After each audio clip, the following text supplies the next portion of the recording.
Hi guys, welcome back to Beyond the Shift. I'm Eric. Today I have a special guest by the name of. Now I'll keep the name. So he will introduce himself. Yeah. My guy, welcome to the channel, man. Welcome to the channel. Well, thank you so much. It's an honor to be here, honestly. Thank you. Yeah, I've been seeing everything go around, everything on social media, keep popping up on my For You page. So I'm excited to be here. Thank you. So now, who is this guy? Who is Osama? Tell us, man. My name's Osama Bizimana Ahmed. I am half Rwandese, half Aussie. I like to just say I'm Rwandese, but yes, I'm from Rwanda, the heart of Africa. Born here and moved back to Rwanda when I was younger, around like 9-ish years old, and went there for about 7-ish years, and then came back to Australia. So there was that childhood mix of from here and from there, two different perspectives. So yeah, I'm currently a business owner, solely run and operate my own business. Yeah, I do that in the auto industry. I'm mainly focused on like the cosmetic side of the auto industry. So cars paint protection, detailing, and all the nitty gritty stuff. Okay. Don't worry, we'll come to that side. So now, tell me, like you were born here, you moved back home. So how was it like for you, like growing up in Rwanda before coming back to Australia? Growing up in Rwanda at first was a bit of like a shock, you know. I was familiar with, the culture, but not, the environment. I grew up in Auburn, so there was always like, that East African culture, all in the air, West African, Sudanese. But when I went home, it was like, this is my 24/7. It's like, obviously I stand out because I'm not, fully black. So people do kind of like, oh, like this guy, they used to call me Umuzungu in Rwanda, which means white guy. White guy. Okay. Which is normal. And I got it at first. I remember when I first got to Rwanda, actually, put my bags down, walked outside to the backyard, went on the road. And the first thing some kid did was point at me and say, Umuzungu. And I ran back up to my mom and I was like, what does Umuzungu mean? And it was the first word I learned, and it means white man. And I just laughed, and it was funny at first until it just came like so repetitive. But it was good to see a different perspective, like we grew up here. Life is a bit easier, I would say, over there. Maybe not so much. There are a bit of inconveniences that, we get here that we don't get as much back there. So it's different, but it's a good different. It's a good balance of nature is a bit more infused. And but at least so like you going back home, like you see these things, a different view of life. Okay, I feel wow, that's sick, man. That's sick. Yeah. Okay, now like Australia, Yeah. You're moving back to Australia, going up here now. So tell me a bit of Australia, like going up here. Growing up here, I wouldn't necessarily say I like fit in completely with everyone and this like society here, but I would say I was lucky enough to grow up in like kind of a multicultural place. I remember I used to go to like Regent's Park Public School, which is very multicultural. There's a lot of nationalities and stuff. So you wouldn't have to say like there's only Aussies and like you're the only odd one out. So I would say I was lucky in that regard to where it was just a gel of, different cultures and stuff, which was good, It was easier, and I'm grateful. But I believe there are like some things here that just growing up back home, I appreciate some things back home more than I do here, Like what things? I would say it's easier to get into the wrong crowds over here, and that was my dad's initial reason. I believe he wanted us to kind of go and experience culture from back home and grow up there, is to get more like, you'd say raised right, which is, it's hard to say because it varies even family to family here. There are kids that are, well-mannered and stuff like that. But I believe in our culture, it's more of a priority, how you treat the elderly, how you treat people with respect. That I believe is more kind of conditioned within you than if you were born here, you know what I mean? There's a difference kind of in that aspect, which is big, It's how you live your life, every day you're interacting with people. Do you treat them with respect, or, do you kind of shrug your shoulder? Do you not help like elderly people, around? I believe it does play a factor. So yeah, I appreciate So let me ask you, Yeah. the food wise, because like, Yeah. how do you guys cope with the food wise? Because like, there's not much like, I think few Rwandese, but with the food, the culture. Yeah. So how do you guys go with that? Yeah, so Rwanda has a small community in Sydney, Melbourne, Brisbane. I'll say Melbourne not so much, but in Sydney there is a good Rwandan community. We get together a lot. We do have like different cultural days where people cook food from home and bring it. We don't have necessarily like a restaurant where we, enjoy like those cuisines. I believe at most there is like coffee beans that are served at like different cafes and stuff, which is kind of good to see that representation. Yeah, not so much. It's more like household to household, my sister and kind of my stepmom, and we try to, get our own ingredients to make them ourselves, and that way we get to experience that culture. Did you ask back home how it was like, or? Yeah. No, the food was great. We have this thing called ubugari, which is basically like fufu, our version of fufu. Okay. Yeah, which is like cassava flour, so that it's much stickier, I believe, than fufu. Like ours is a bit more stickier. Okay. And we enjoy that with like meat soup, basically. And it's so good. It's the same with all the Africans. Yeah, like, exactly. That heavy stuff has to go with the goat meat to all this stuff. Yeah. Because the reason why I asked the question, because like just like what you said, I've never heard about like any Rwandese restaurants. So that's my question, because like I want to taste like No, definitely. I could probably bring you something one day, bro. Come on, man. yeah, man. Okay, now I know you through soccer. Yeah. So was soccer like another pathway for you, or was this something you just love? Because I know us Africans. That's one thing like we all love. Well, for you, what drew you into playing soccer?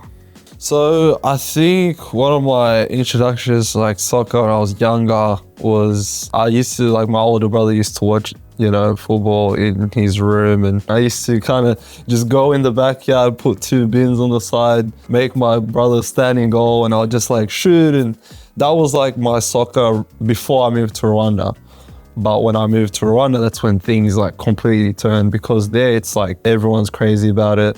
I used to go to like these theaters where you watch soccer, because nobody has it at home. It's a bit pricey. It's more fun when you go there. It's like a stadium. It's a stand stadium, and everyone is there. So I'm the youngest. I moved with 3 of my other siblings, but I was the one who learned Rwandan first, the native language, and I got the grasp of it like very quick. And it was because I would go to the pitch at like 8 a.m. and come back at like sunset, you know what I mean?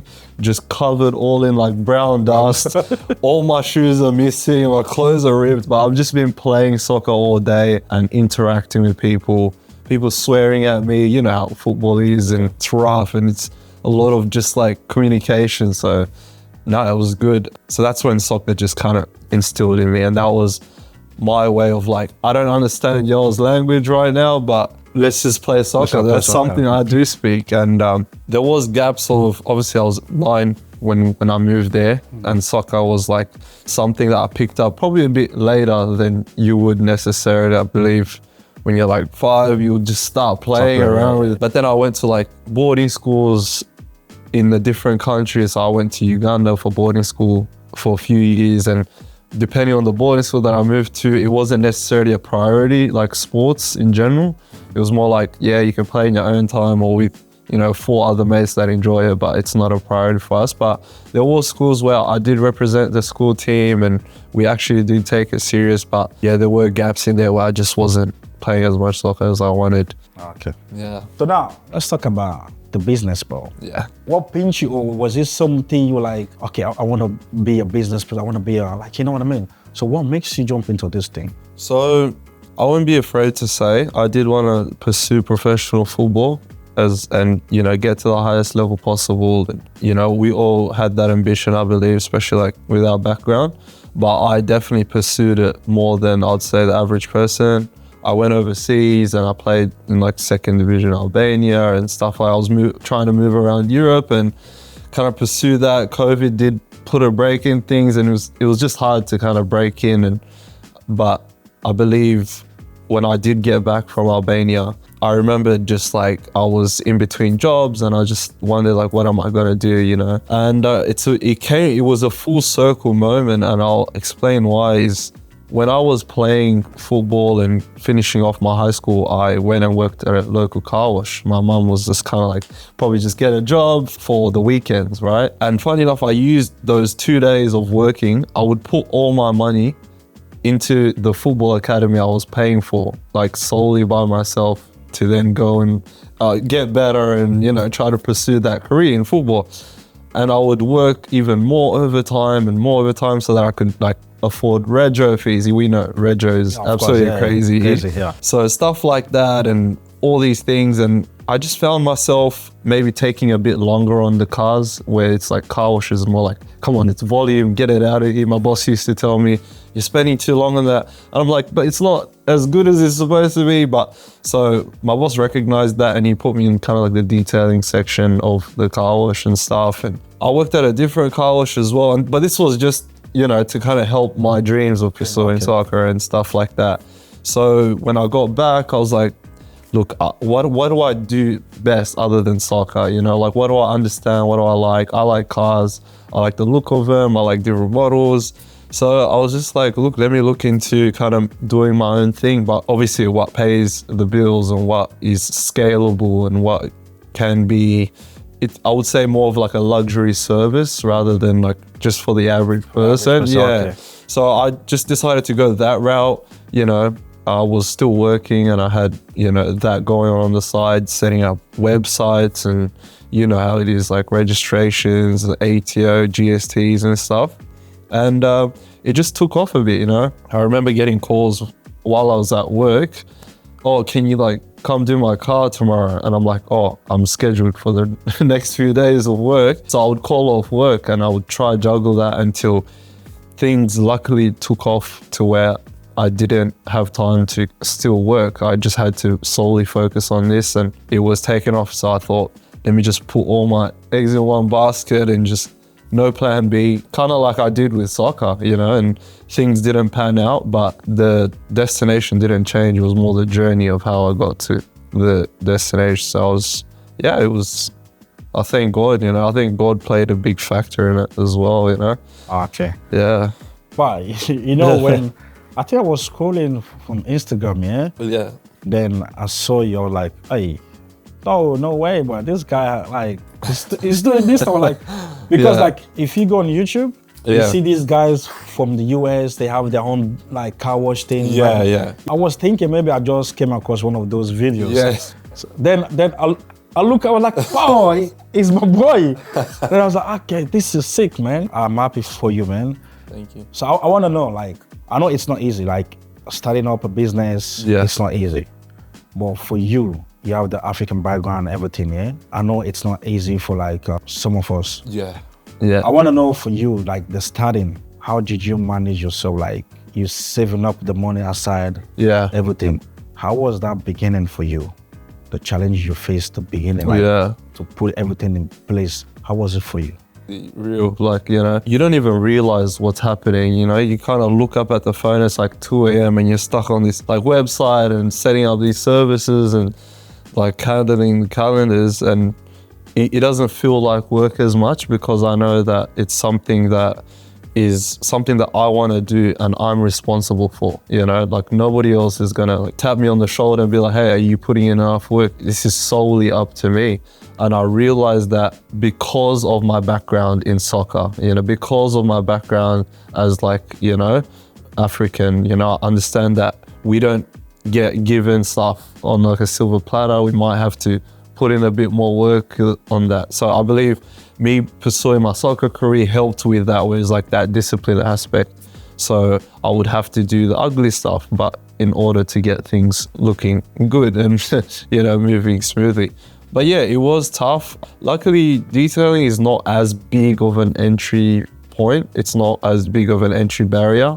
So there are like more people that are trying to get into this space. So if anything, there's a competition thing. So you got to set yourself apart. And yeah, luckily it it wasn't that hard because I understood what it took already in a way, and that mixing with the belief of just, if I do my due diligence, and I think God will do the rest, Okay, really. For some people that don't understand what detailing is, washing cars. Yeah. Washing cars, the inside, the outside. Because even me, when I was like doing panel beating, the first year apprentice, you have to wash cars. Yes. For me, the thing was killing me was the early morning, like the cold. Yeah. Imagine it, like in winter, you have to wash cars, man. Your fingers burn.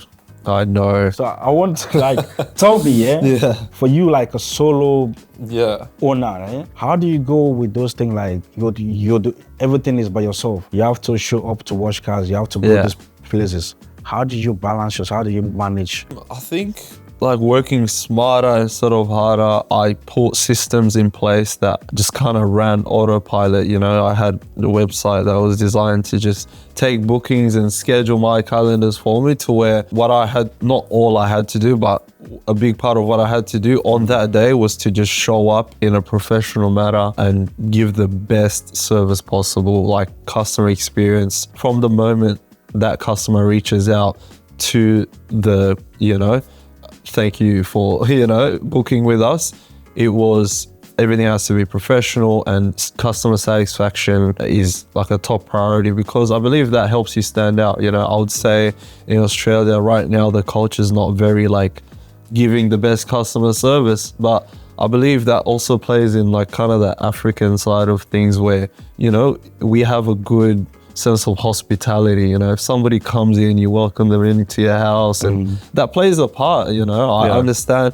I build rapport with customers because they're just people at the end of the day. You're going about their life. So I believe, just making sure those systems are in place to where I'm not kind of like all over the place, and thankfully a lot of customers, a lot of happy customers and a lot of good reviews have just kind of told me, look, what you're doing is working, just keep going. Because I would say, for some weeks I was like half in, half out, like, I don't know if this is worth it, like, should I keep doing this and put all my all into this? Will it eventually be big? And then, I get a good review and somebody telling me, look, man, I've got a funeral tomorrow and somebody passed away and I just want my car to be looking good. And, and then you meet somebody else, I got a wedding tomorrow, or I got a graduation, and it's like all these different customers that I'm actually impacting their life in a positive way, so it's good to see that, and it tells you, it gives you good feedback, basically. Okay. Yeah. So I know you say you have your website, everything there. Yeah. So you getting customers from the website, or do you have to make adverts for your business? So how do you do that? How do you get customers? I would say a lot of it is people simply searching on Google. When you search like detailing near me or car wash near me, I am one of the first few people that pop up. And then from there, like customer psychology, it's like, is it actually worth it? What's the difference between this guy and that guy? So then the priority is prices, and then it's like reviews. So prices and reviews, I make sure my prices are competitive in the first place. And then when customers see like 70 plus 5-star Google reviews, it tells them like, this is somebody who can deliver a good service. And I believe most of my clients are through that. Second is word of mouth. So people, obviously, if you do a good job, people will like you and people want to refer you to other people. So there are referral programs that I run. So if people book, I can give you 10% off if you refer me to somebody else, and use both, But funny enough, I don't even do that sometimes, and I still get so many like people referring me to other people. So I would say Google is my main avenue of customers. Okay. I do run ads on Facebook and Instagram, but word of mouth is my second, and then ads third, I would say. Okay, that's good. Okay, now I want to ask you this here. When did you realize it's okay, man, I can make it here? When did that click? When did you pinch yourself? Yeah. When? I believe it was somewhere in it was my 7th month in the business. I think it was one day I made, I think around, it was like $900 in that day. And it wasn't even a full day. It was like 3/4 of a day. And of like a working day. And I just got home and I remember like telling my mom like, oh, this is how much I made today. And you know, she was like, wow, this is like really good. And that same month, I remember checking my like sales and stuff, and I'd made, you know, like more than $10,000. So that's when it was clicking like, okay, maybe this is something that, you know, can be something worth pursuing. I believe that with like mixing of prayers, I think over time, you just kind of, there's little thoughts and self-proclamations in your head to where you're saying, yeah, I can do this and I can do this just day by day and day by day. But eventually you just found yourself completely in the deep end, you know, and you're swimming. So it wasn't necessarily that one moment, but I would say that 7th month coupled with that good day just was when things are, and now I'm like 20-ish months into the business. Yeah. That's sick, man. Okay, now let me ask you this, yeah? It's not a jinx, it's not anything, but I know we go through that one in lives. How is the bad day? Like you say, okay, this week is my bad week. Yeah. So how can you tell this is my bad week? How do you interpret that? I would say not as many bookings, you know, like I would like to average at least 2 bookings, you know, a day. And that's quite all right, but there are days where I only get 1 booking, and some days I don't get a booking at all. But those are the days, if anything, I turn up the gears in like the behind the scenes. So I do more admin work, push more ads, probably add a bit more money to the ad spend, reach out to customers and kind of offer those referrals. So it's not just like, oh, today is not a good day, I didn't get any bookings. What am I going to do? Put my feet up and just, you know, relax. Yeah, I think I'm also I'm a mobile service. So there are weeks where the weather's not that great. You know, I do get some reschedules. Some clients would be, you know, have like shelter and things will work out logistics wise. But a bad week would be a week of maybe less than like 10 cars per se. Okay. So quickly, yeah? I want you to like, every company have their own way of doing business. Yeah. But for you, washing cars, what do you do? Like, do you take photos before, photos after? Yeah. Because you know, these days people leave values inside their car. Yeah. So what do you like, how do you operate? I think I operate on the safer side. So I always, take befores and afters. There have been times where I haven't done that and it's turned back to bite me, you know, in the back. So days you take photos, days you don't take photos, come back to bite you? Yeah, so sometimes customers have been like, oh, like that scratch wasn't there. And when I have taken those befores, I'll be like, look, it was there before. But I would say the vast majority of customers, before I even come into their driveway, already trust me. So in terms of valuables in the car, that will never be an issue. I've never had any issues. I've just had people maybe mention, look, I put that in that specific area. I use this car for work. I'd rather you don't move it. If you do, maybe put it back. And that's like as bad as it will get, but I've never had any issues. And it's more to be better on the safe side. Obviously, the befores and afters are good for transformation photos. A lot of detailers might miss on that part of things. So that's where I try to gain that edge, you know, in terms of competition. And I think you would understand about the social media. But I understand everything you're saying about the car wash, everything, the process, because I used to wash cars as well, The thing that kills me, when you, like, for you, you know, okay, I've done a sick job. Yes. Then all of a sudden they tell you, nah, I'm not happy with this one. Yeah. So like for you, what do you do in those kind of scenario? I think these things are normal. You know, if you're telling me that you run a business, whatever you do, and you're face to face with customers in a service industry, you can never, if you tell me that you've never had a complaint, then I would say you haven't been in business either that long, or you just, you know, you're not an actual real business, because every business deals with this. I mean, the best of the best. So I think straight away, I take it as like, this is going to happen. You know, there are going to be customers too. Even if you did the absolute best job, they're still going to find something. And I believe that plays a part into their personality more than you as a business, you know, because they will probably go into other aspects of life and maybe their husband's the best husband towards them, but they'll always find something, or the vice versa. But I do obviously see it as like constructive, you know, and if I can cater to that customer that's so picky and take and improve my process on that, and then do that for every other customer, they're going to be more than happy. And even if the pickiest customer books in next time, they'll be like, oh, I would be picky about this, and he covered that. So I apologize straight away. You know, I apologize for any inconvenience. I will take care of this right away. And if it's something that I can't take care of in that instant, then I make sure, look, if you book in next time, I will give you a discount. I'll put the discount to the invoice that I haven't sent yet, for example, just to kind of make sure that the customers are happy. You know, that's our biggest,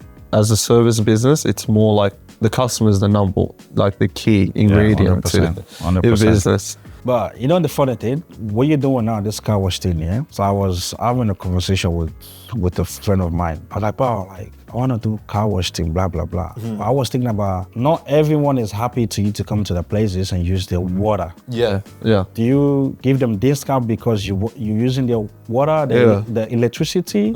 Because obviously you have to vacuum the car. Yeah. So how do you do with all those things?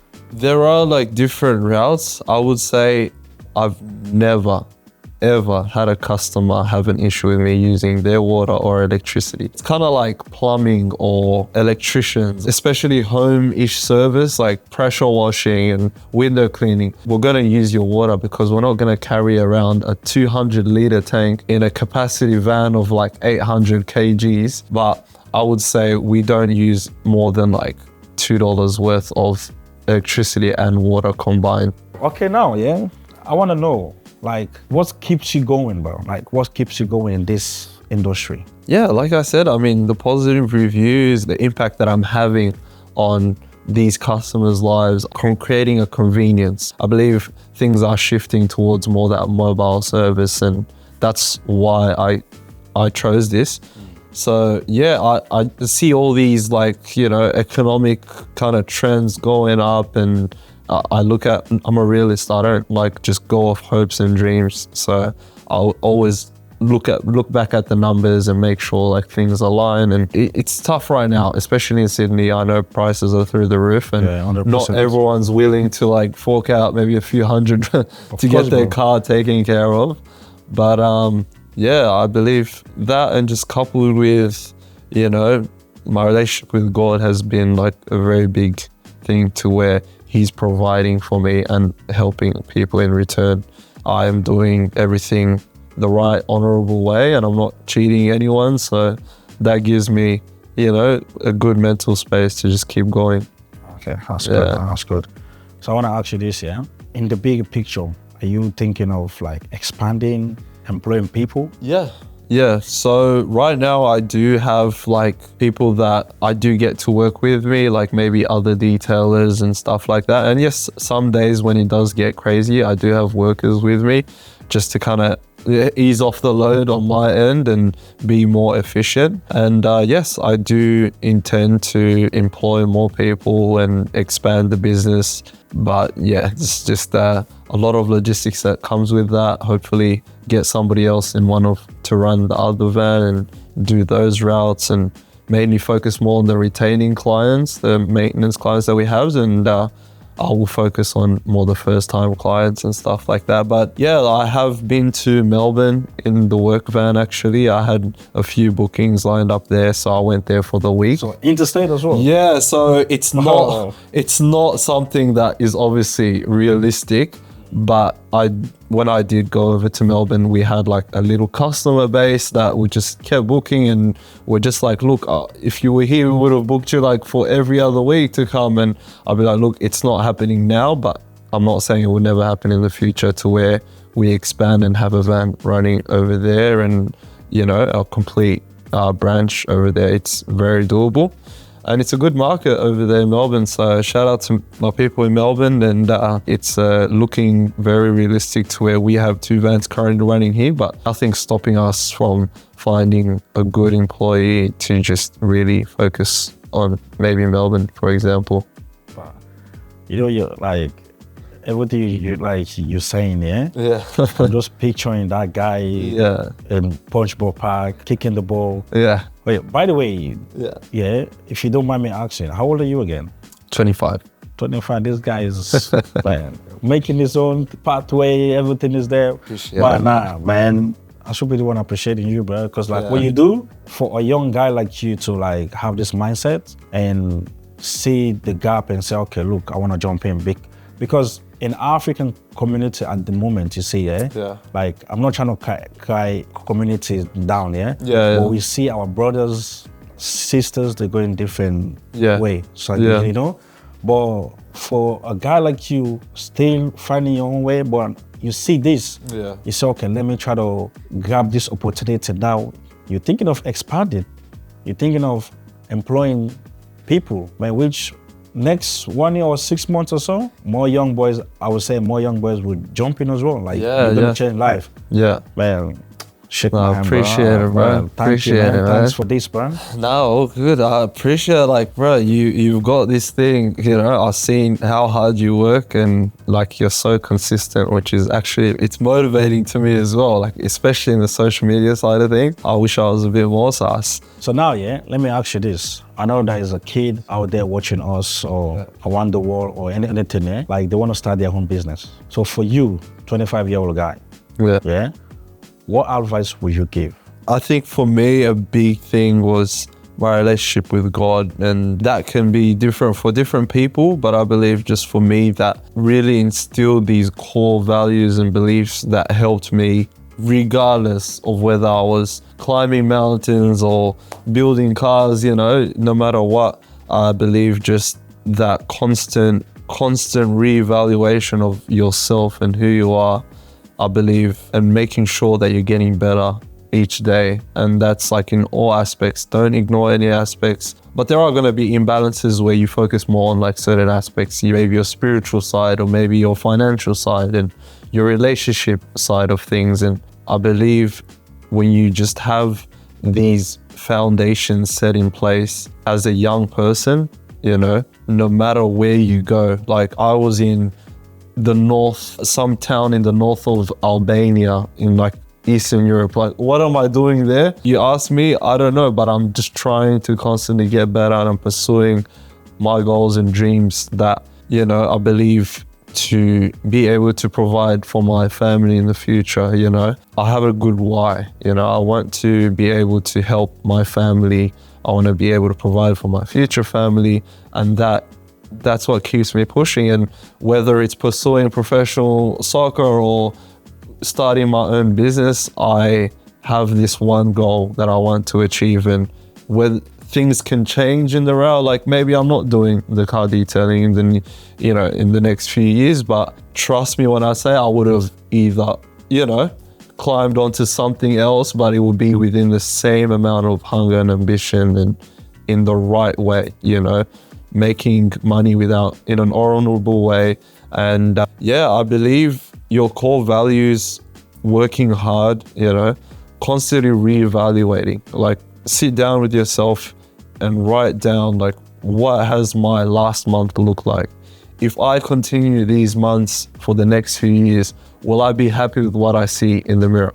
You know, being able to be like responsible, like I am where I am because of my choices in the past, you know, and to be able to say that in the mirror, full-heartedly believing in that statement is a big thing. It's brave. It takes a lot of courage. And if you can be honest enough to be like, no, I actually messed up. Maybe I didn't work as hard as I would like. And if I continue on this route, I won't be where all my hopes and dreams are. So yeah, I believe just taking responsibility for your own life.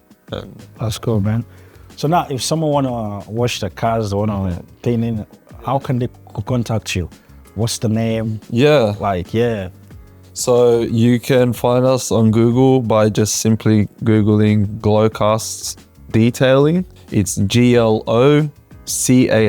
So no glow as in glow, it's glow without the W. You can search that on Google. You can search that on Instagram at glowcast.au. Likewise on TikTok and Facebook. And yeah, you will find us anywhere, any platform.